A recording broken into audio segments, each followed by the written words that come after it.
Section 4.4, Bookkeeping. One of the biggest mistakes I made in the beginning was not separating what I made from my personal banking account. This procrastination took about 6 months for me to fix with my tax accountant helping me along the way. It could have saved me so much time and heartache by simply just starting my own business account. So let's talk about business checking. Likely to start a business checking, you will need an EIN that we discussed in 4.2. Search for a local credit union or a regular bank. But what you want is to have no minimum monthly fee, and you want it to be free to start.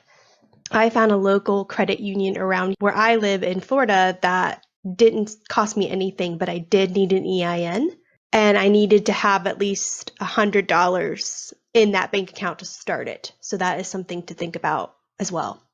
In my circumstance, I was able to get a business checking for free with a savings account attached to that. So it was really nice to have both a checking and a savings account just in case when I want to move stuff over for taxes later.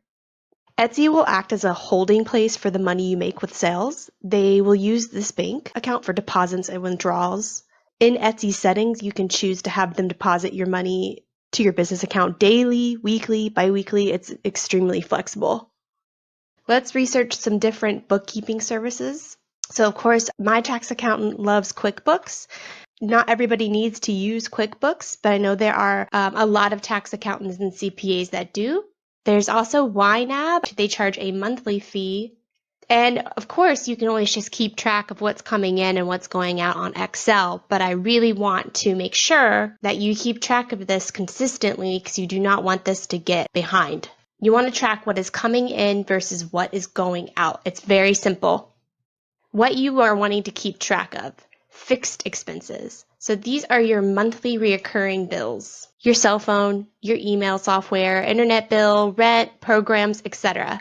Next, you'll want to track your variable expenses. These are the materials you use for your product, all of the expenses that help you run your business. This is going to be variable. Ones that are not fixed, they're here and there. Like if you buy a new laptop for your business, that would be a variable expense because that's not something that comes out of your account every month. It's extremely important to keep all of your receipts for your variable expenses either digitally or printed out in a safe folder.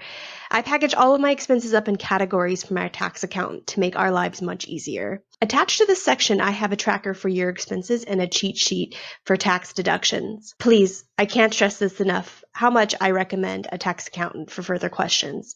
Hiring a CPA was the best decision I've ever made in my business.